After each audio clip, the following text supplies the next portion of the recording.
The Trump administration is continuing to reel with the fallout of the Epstein files and is desperately attempting to contain the damage. How? Glad you asked. By throwing out the red meat. Lots and lots of red meat. On Monday, for example, Attorney General Pam Bondi announced that the Justice Department has released all the documents related to the FBI's investigation into Hillary Clinton. That's right. Hillary Clinton and her email server. We're bringing back the emails, everybody. Lock her up. Lock her up. The emails are back. Butter emails is back. Yes. And there we go. Now, she, of course, got an assist by Senate Judiciary Committee Chairman Chuck Grassley. Okay. So I think that Bondi and Grassley, they're like, let's release these files so maybe we can appease the MAGA base because they're kind of mad right now. Now, of course, this is a nothing burger, right? And it's already been investigated by the State Department and the FBI.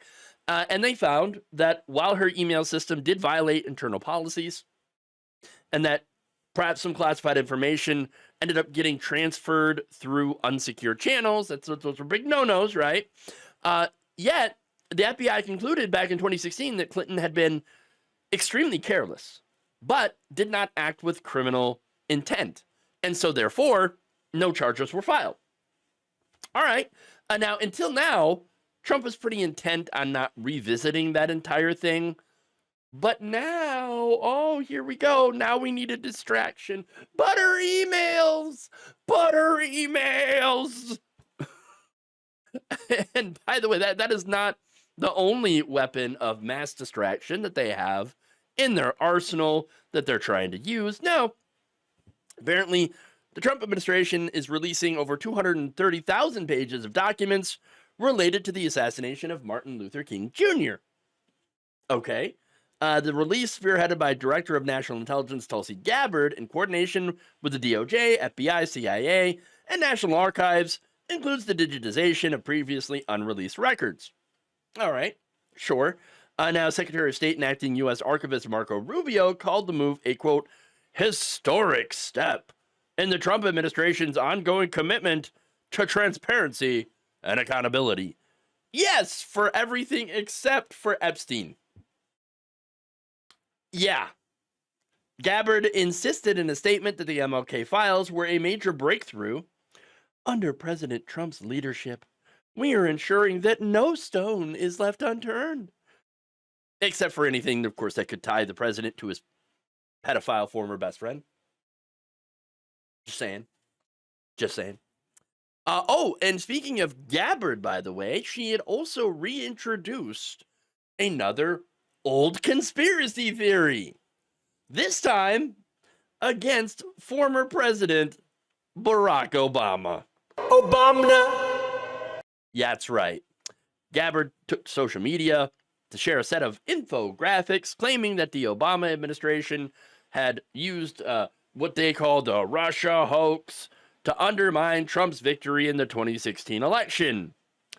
Americans, she says, will finally learn the truth about how in 2016 intelligence was politicized and weaponized by the most powerful people in the Obama administration to lay the groundwork for what was essentially a years-long coup against President Trump, subverting the will of the American people and undermining our democratic republic. Okay, here we go. So, that's right, going after Barack Obama. We're going to get Obama finally for the Russia stuff. Except that we already knew everything about that, and there isn't any truth to that. Okay? No truth to that. It's just a conspiracy theory. And they're really reaching to the bottom of the barrel here. Look, and if there was any truth to it, by the way, what are you going to do to Obama? He has immunity, thanks to the Supreme Court. Okay? Remember, they ruled in 2024 that presidents have absolute criminal immunity for official acts. under core constitutional powers, presumptive immunity for other official acts, and no immunity for unofficial acts. So what would be the point then? Going after Obama? It's a distraction. That's what it is. They are basically throwing everything that they can at the wall to distract people from the Epstein stuff that continues to get worse every single day. Look, one of the new things that we have found out about this is the fact that Trump threw a Calendar Girls competition back in '93, and the only guest was Jeffrey Epstein. Yeah, that's right. So, of course they partied together. They were BFFs, man. The New York Times published that report back on Saturday. In one of them, and this is back in 2019, by the way, where this man, George Horaney, a Florida businessman who arranged the event, spoke to the Times. He said that when he saw the guest list, he was kind of shocked because there was only one guest on it, and that was Jeffrey Epstein. And not only that, but Joe Harth, Horaney's then girlfriend, accused Trump of forcibly kissing her and fondling her and keeping her from leaving the same night of the party. So, yeah, there you go.